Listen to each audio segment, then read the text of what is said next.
делеген кытайлык 28 компания менен уюмду кара тизмеге киргизди. Эми ал компаниялар Вашингтондун уруксаты жок АКШдан өндүрүм сатып ала алышпайт.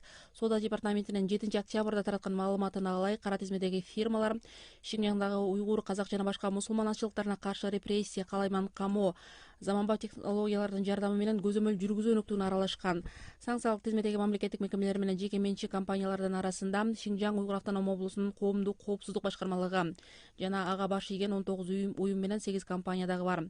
Бириккен Улуттар уюмунун маалыматына ылайык, ушул тушта Кытай бийлиги жалпы саны 1 миллиондой уйгур жана башка мусулманчылыктардын өкүлдөрүн атайын лагерлерде эркинен тыш кармап отурат. Бейжин болсо мындай дооматтарды четке кагып, андай жайларды тил жана кесип үйрөтүүчү борборлор деп атайт. Ысык Көл облусундагы Хан Теңири лагеринде 2 кишини өлтүрүп, 1 адамды барамтага алды деп шек саналган Сергей Смирновго эл аралык издөө жарыяланды. Бул тууралуу Азаттыкка облустук ички иштер бөлүмүнүн башкармалыгынын басма сөз катчысы Сталбек Усубакунов билдирди. Ар кандай версиялар иштелип чыгууда, анын бири ошол башка мамлекетке өтүп кетти деген версиянын негизинде Смирновду азыркы учурда Ысык Көл облустук ички иштер башкармалыгы тарабынан эл аралык издөөгө жарыяланган. Июль айында Хан Теңири агып лагеринде Сергей Смирнов аттуу 2 киши 2 адамды атып өлтүрүп, үчүнчүсүнө бычак сайып, аялды барамтага алып качып кеткен. Эртеси күнү шектүүгө барамтага алынган аялды бошоткон. Бул окуя боюнча кылмыш иши козголуп, тергөө уланууда. Ошондон бери шек саналган адамды издөө иштери жүрүп жатканы менен ал кармала элек. Азербайжанда бүгүн президент Ильхам Алиевдин экономика маселелери боюнча жардамчысы Али Асадов өкмөт башчы болуп дайындалды. Анын талапкерлигин парламентте 105 депутат бир добуштан колдоду. 63 жаштагы Асадов 2012 жылдан бери президенттин кеңешчиси болуп иштеп жаткан болчу. Мунун алдында 8 октябрда 72 жаштагы Навроз Мамедов премьер-министрлик кызматтан күтүүсүз кетти. Өкмөт башчынын иштен алынышынын себеби ачык айтылган жок. Ал өкмөттү 2018 жылдын апрель айынан бери жетектеп жаткан. Премьер-министр болгонго чейин ал дагы Ильхам Алиевдин администрациясында иштеген. Ильхам Алиев Азербайжанды 2003 жылдан бери башкарат. Анын атасы өлкөнүн ага чейинки президенти Гейдар Алиев ошол жылы көз жумган.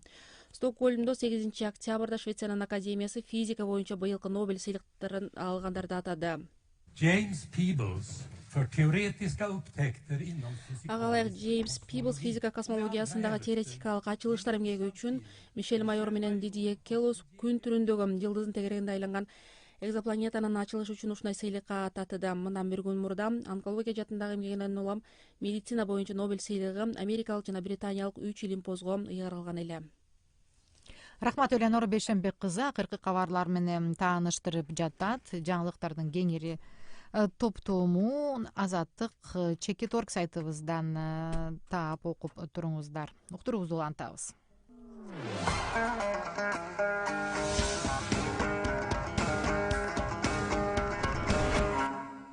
Жогорку кеңештин мурдагы төрагалары шайлоо мыйзамдарына өзгөртүүлөрдү киргизүү боюнча парламентке кайрылышты. Шайлоо реформаларын жүргүзүүдөгү парламенттин ролу, партиялардын орду кандай болууда?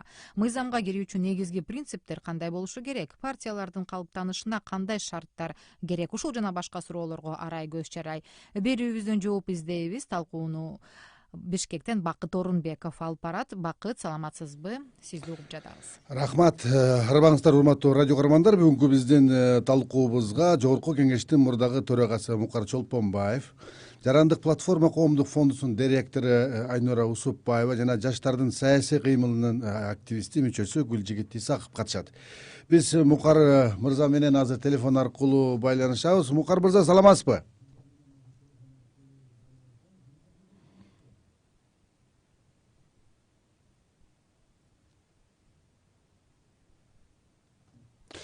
Анда биз азыр кайрадан байланышууга аракет кылабыз. Анда сөздү уланта берсек, Айнура, мына жогорку кеңештин азыркы чакырылышы, 6-кы чакырылышы дейличи, бул партиялардын парламенттик башкаруудагы ролун көтөрүү боюнча, деги эле парламенттик башкаруу системасын түзүүдө, аны реформалоодо, шайлоо системасын жакшыртууда азыркы жогорку кеңештин ишмердүүлүгүн сиз кандай баалар элеңиз?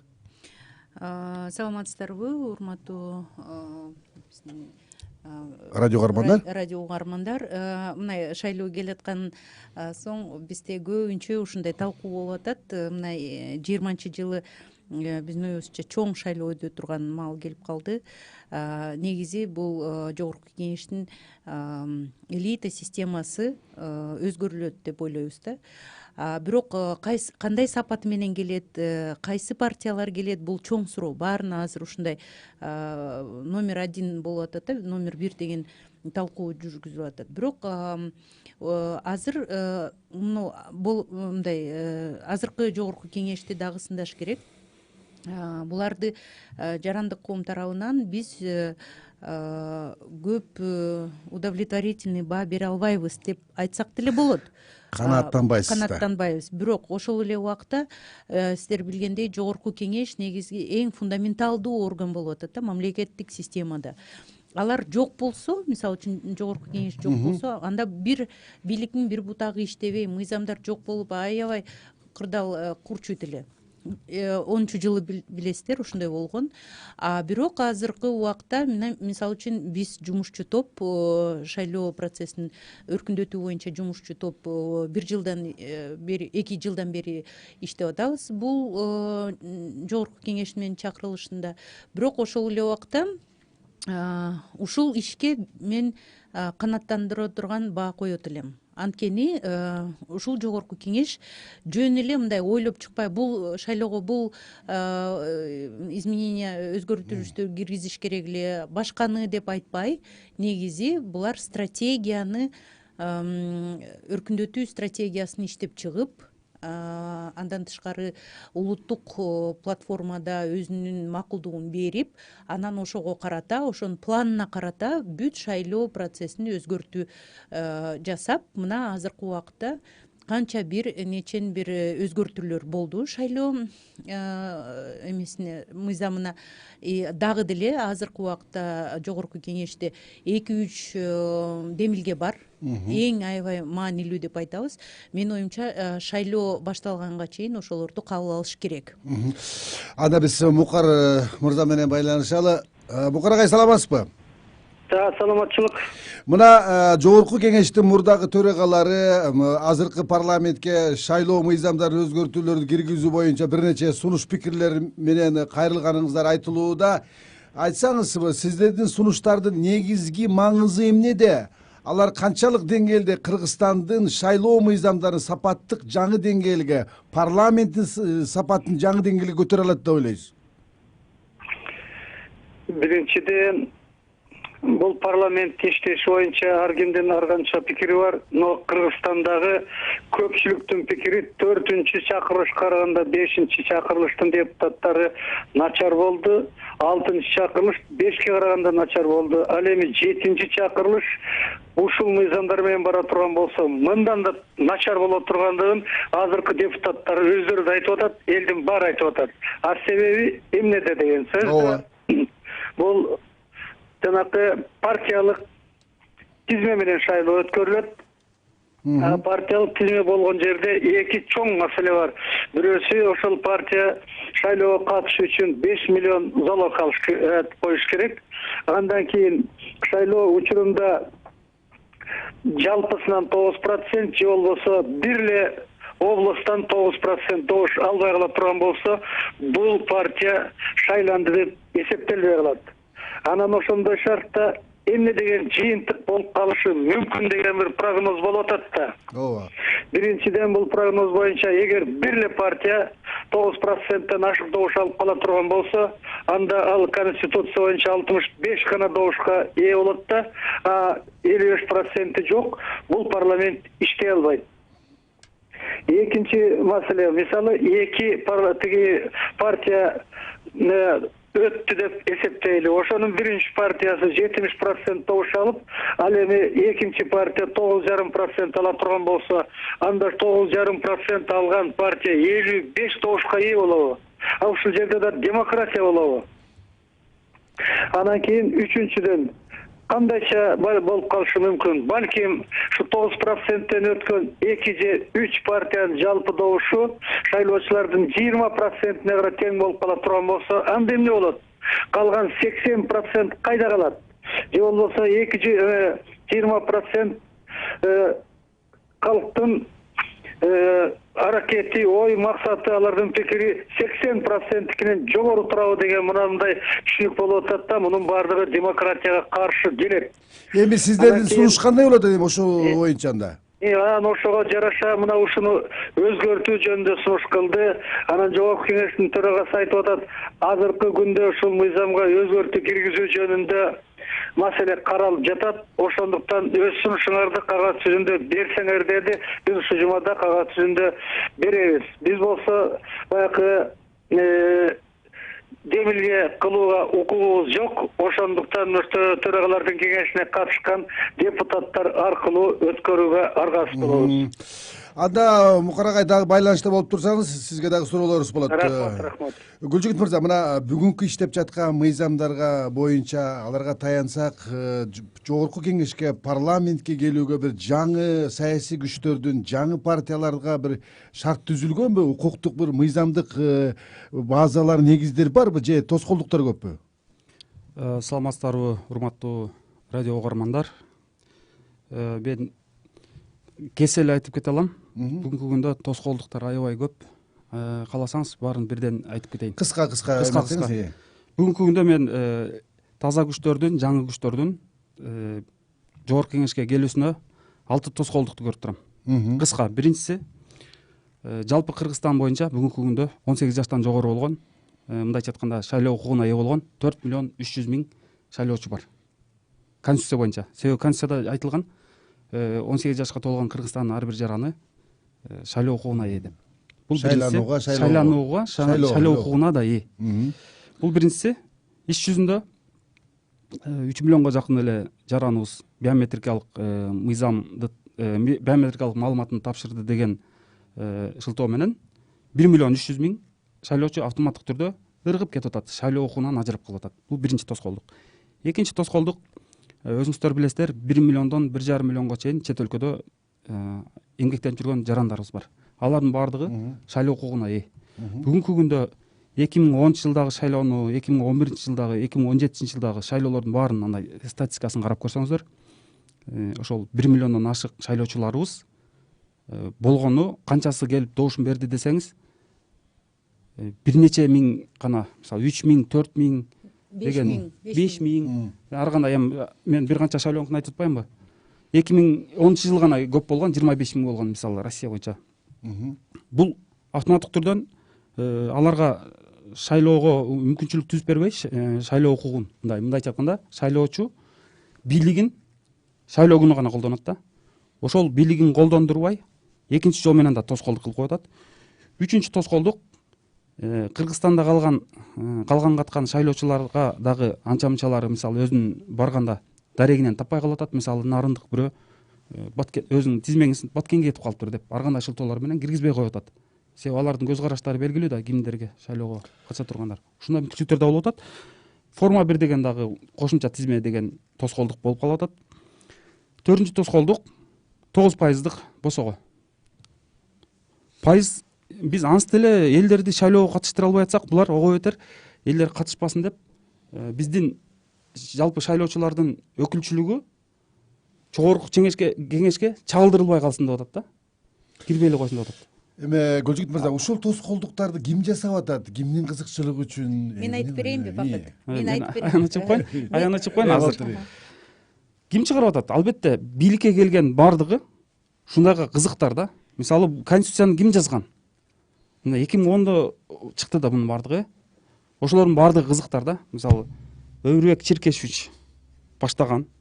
Башкалар аны колдоп кетти. Өмүрбек Чиркешевичти шылтоолоп алып туруп, мына бүгүнкү бийлик деле ошону колдонуп келатат. Демек, баары кызыктар. Бийликте турган бардыгы кызыктар, жаңылары келбесин, биз өзүбүз гана иштейли.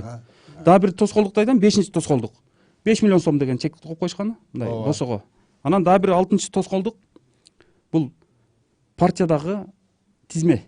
Мисалы, эл түз шайлаганды өз конституция боюнча түз шайлаганга укуктуу да. Бирок түз шайлоо жок. Айнур айымдын азыр өз пикирин угалычы. мен айтып кетет элем, азыр көп талкуу болуп атат. Мына жумушчу топ өздөрү өзү менен ойлонуп, өздөрү чыгарып атышат ушундай демилгени.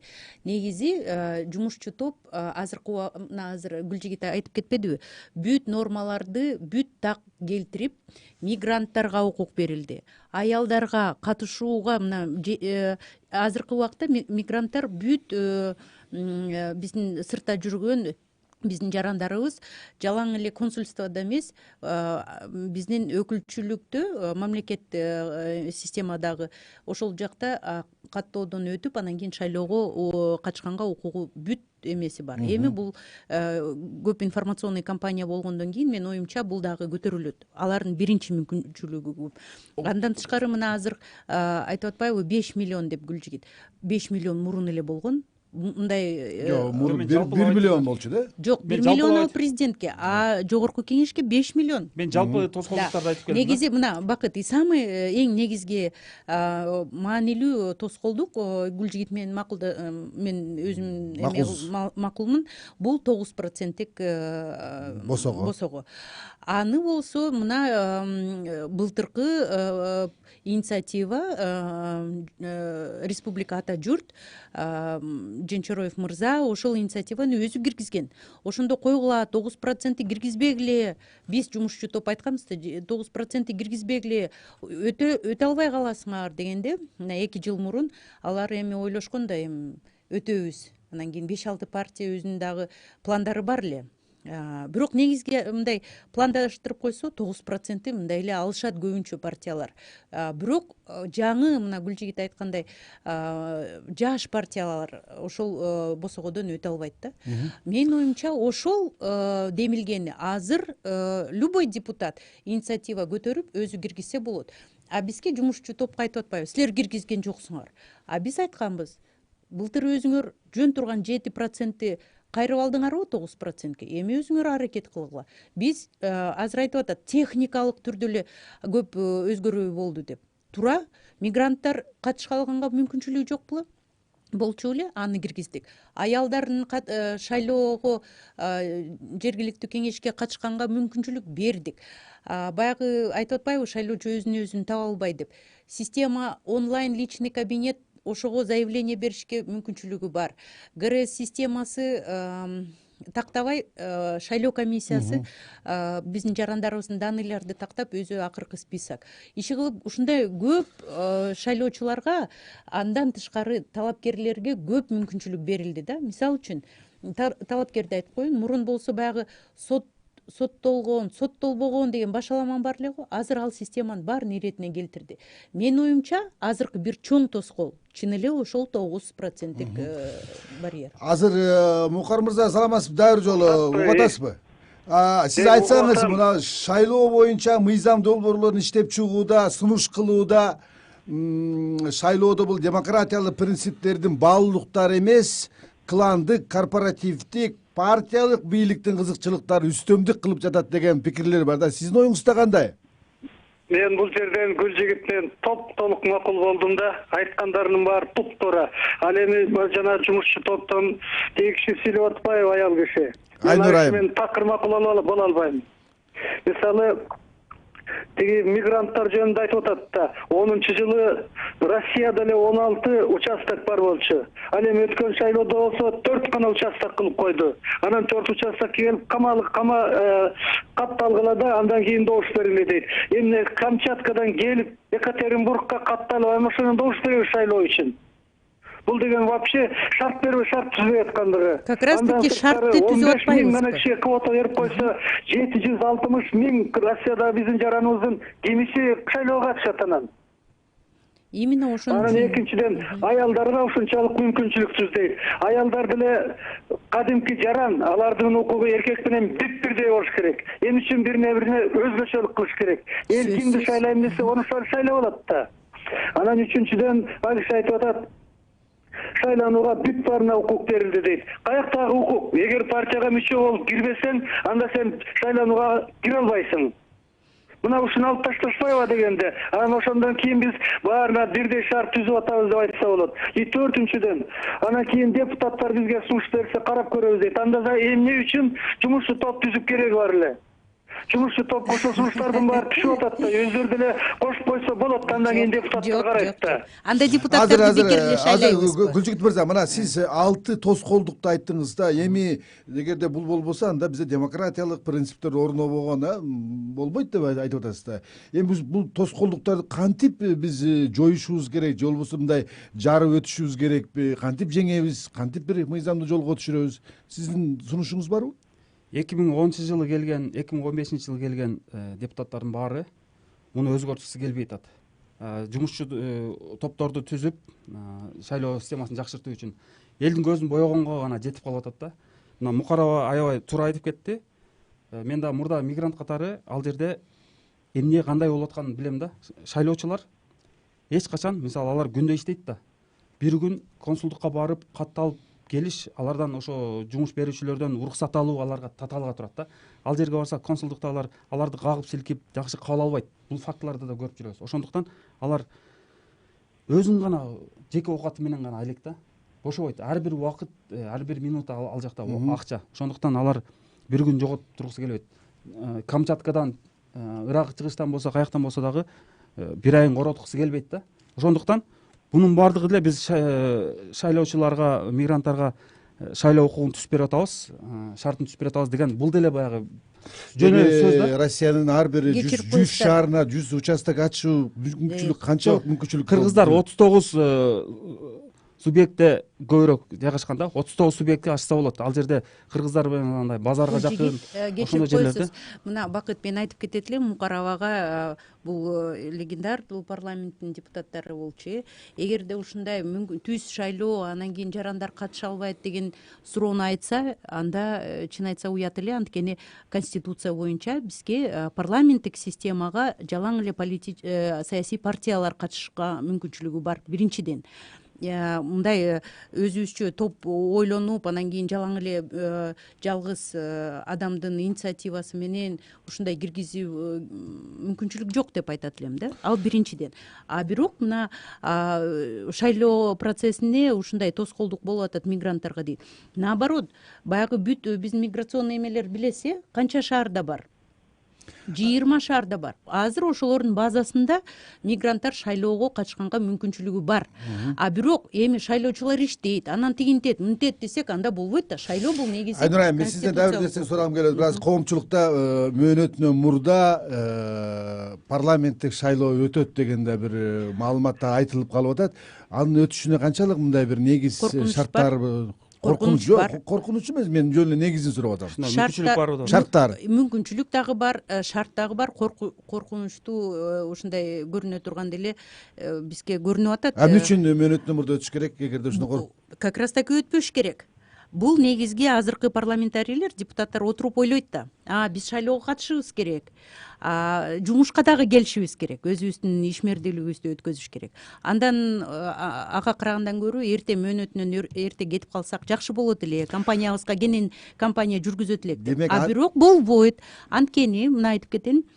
Баягы 2019 жылдын бюджетин исполнениясы кабыл алышкан жок депутаттар. 20 жылдын бюджетин дагы кабыл алышкан жок. Азыр кетип калса кайсы акчага, кайсы каражатка өткөзөт шайлоону? Демек, парламенттик шайлоонун тезинен мөөнөттөн мурда өткөрүүгө азыркы парламенттин өзү кызыктар дейсизби? Сөзсүз. Болбосо анда Мезге бир маалымат айтып коеюн. 5 жыл отуруп, анан кийин 4 жыл отуруп, анан кийин 5 жылда ушинтип туруктуу система болбой калды деп кетсе, анда азыркы парламентке келген партияларга биздин жарандарыбыз добуш бербеш керек. Анткени бул системаны мындай сындырып атат да. Бүгүнкү күндө мен практикалык жагынан айтып кетейин. Бүгүнкү күндө мына 120 депутаттын ичинен 90 депутаттан убада алынган. Силер бүгүн таркатканга макул болуп берсеңер, кийинки шайлоого, кийинки чакырылыкка келесиңер деп аларга кепилдик берилген. Рөлдөр берилген. Ким берген кепилдик? Ошону ким берген? Ким берген кепилдик? Ошол серый кардиналдар да. Ким экен бизде серый кардинал? Серый кардиналдарды билесиз да. Анча-мынчасы жогорку кеңеште отурат. Азыр Букарова Мен угуп атам. Биз угуп атабыз. Мына сиздер тарабынан да сунуштар, пикирлер айтылып атат, жаштар кыймылдарынан айтылып атат, парламенттин өзүнөн дагы шайлоо мыйзамын өзгөртүү боюнча айтылып атат. Шайлоого 1 жылга жетпеген убакыт калды. Биз парламентте ушул маселенин баарын чечүүгө мүмкүнчүлүгүбүз, убактыбыз, шартыбыз болобу? Жетише алабызбы? Азыркы убакта толук мүмкүнчүлүгүбүз бар. Жанакы жумушчу топтогу киши айтып атпайбы, Чолпонбаев уялбайбы деп. Мен эмнеге уялам? Партия болбогон киши шайлоого катыша албайт деп айткан сөздөнбү? Же ошол кишинин жасап койгон эрежесиненби? Бул биринчи, муну элдин баары угуп алсын. Атайын Эми конституция боюнча партиялар эле катыша алат да. Сиз адам катышсын деп атпайсызбы? А мен партияга киргим келбейт. А эми кантип катышасыз? Анда конституцияны өзгөртүлүш керек. Кое туруңуз. Жок, менин суроомо жооп берсеңиз. Мен суроого жооп берип атам. Ошондуктан биз сунуш кылып атабыз. Эгерде ушунчалык эле бара турган болсоңор, анда 50%-ин партиялык тизме менен 50%-ин мажоритардык системанын элдер шайланат деп. Бул биринчи Анда сунуш конституцияга депутаттарда турат бул сунуш. Экинчи сунуш болгон 9 чоң округ кылып, ошол жердин ар биринин өзүнүн тизмеси болсун деген. 9 областты.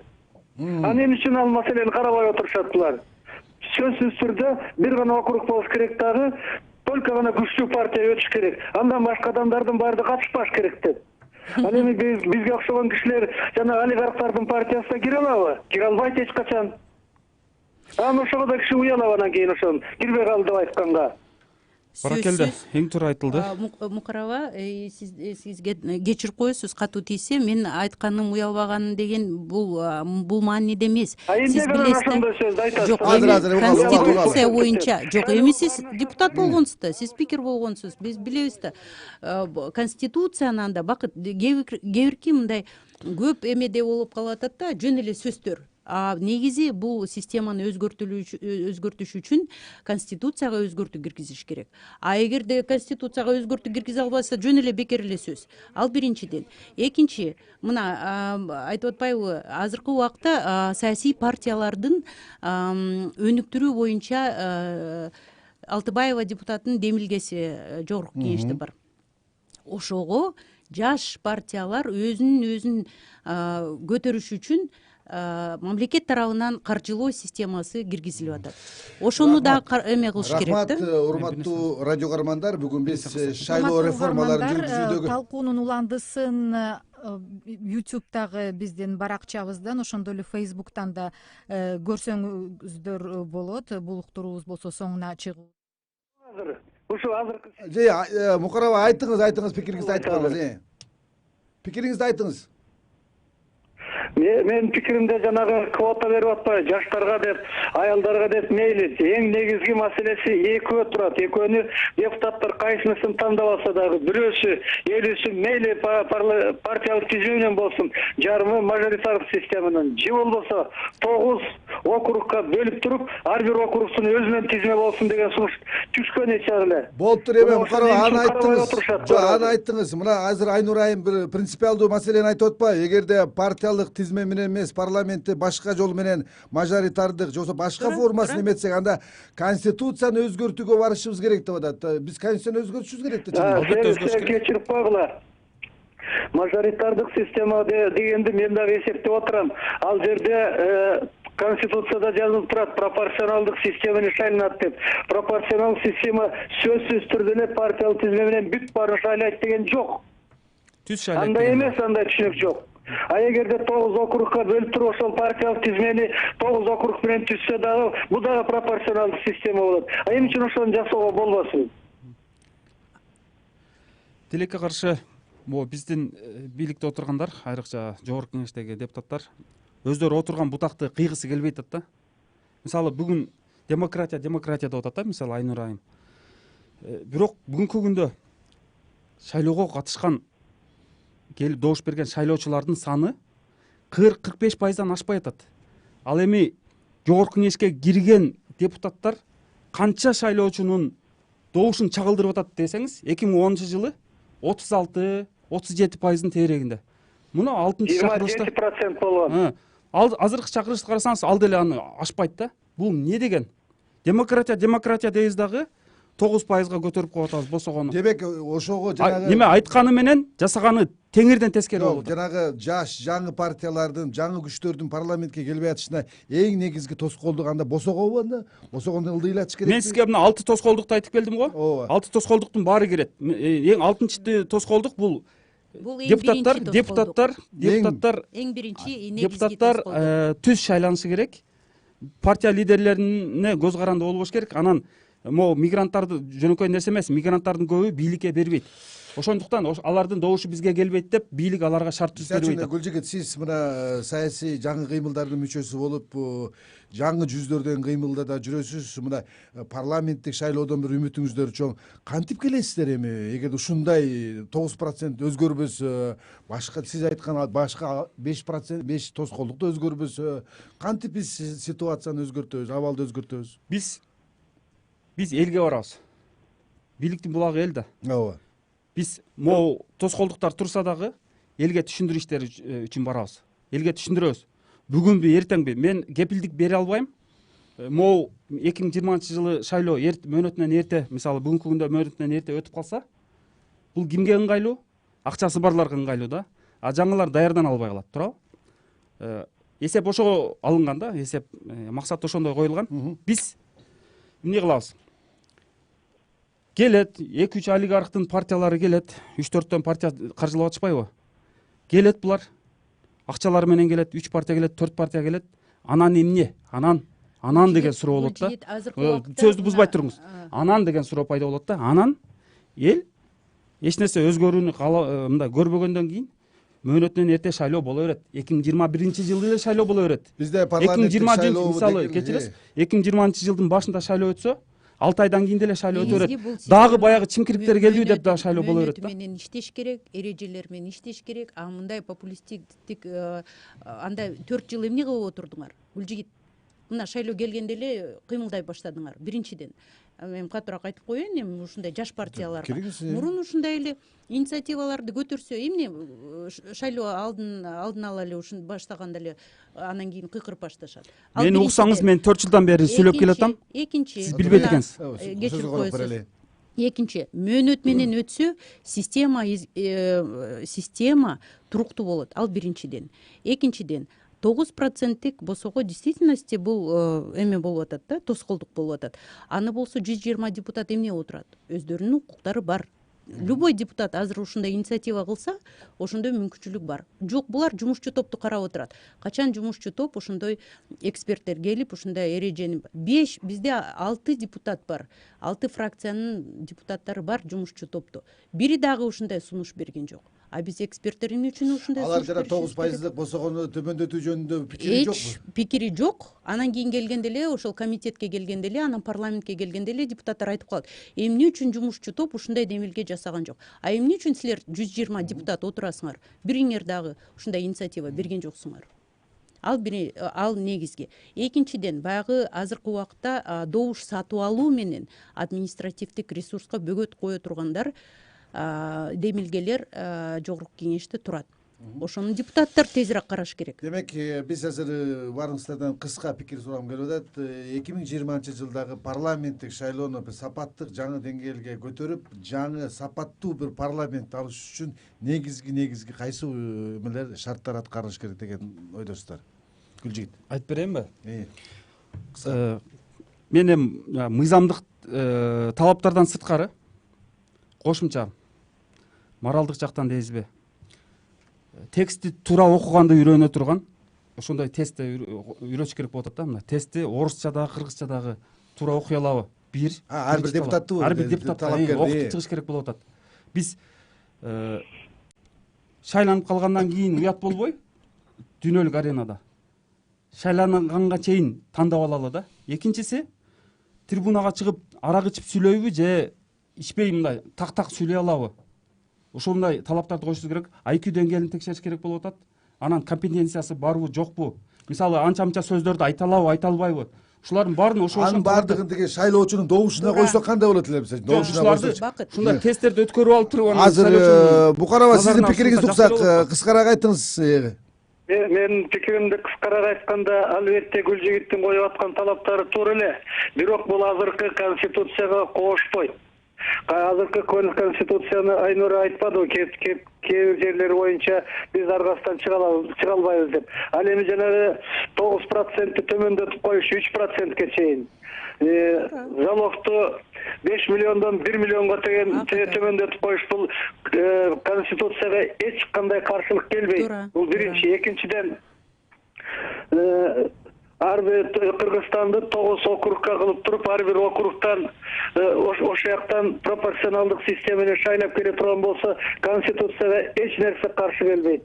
Туура Айнура туура айтып атат, Конституцияны өзгөртүш керек. Биз вообще коомдук саясий системаны толук өзгөртмөйүн, мына азыр бийликке келип алган 200 кишиден эч качан кутула албайбыз.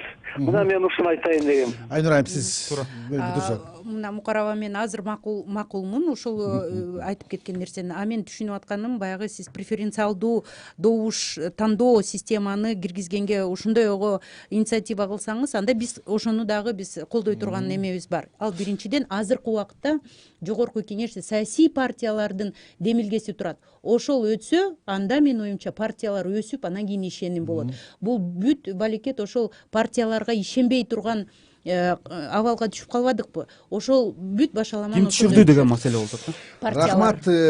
Бул биз талкуулап жаткан тема биздин коомдогу өтө актуалдуу, өтө маанилүү темалардын бири. Бүгүн биз шайлоо реформаларын жүргүзүүдөгү парламенттин ролу, партиялардын орду кандай болууда, мыйзамга кирүүчү негизги принциптер кандай болуш керек темаларын тегерегинде кеп кылдык. Бүгүнкү биздин талкуубузга Жогорку кеңештин мурдагы төрагасы Мукар Чолпонбаев, Жарандык платформа коомдук фондунун директору Айнура Усупбаева жана жаштардын саясий кыймылынын мүчөсү Гүлжигит Исаков катышты. Берүүнү мен Бакыт Орунбеков алып бардым.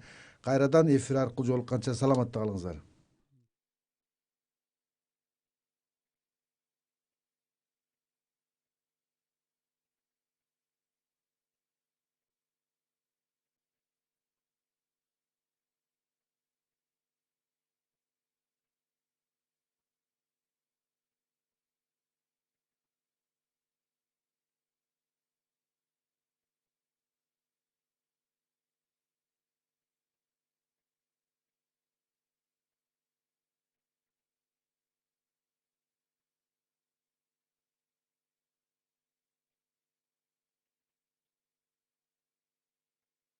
аракет кылып жаткан аялдарды жана кыздын кыйкырыгын угузбай үй жаңырта ырдап жаткан жаштардын тобун көрүүгө болот. Интернет колдонуучулар арасында кыз 16 жашта экени жана аны 35 жаштагы жигит күч менен алып качып келгени айтылууда. Бир күндөн кийин 8 октябрда Ички иштер министрлигинин басма сөз кызматы видеону Талас облустук милициясы териштирип жатканын жана азырынча бул окуяга байланыштуу арыз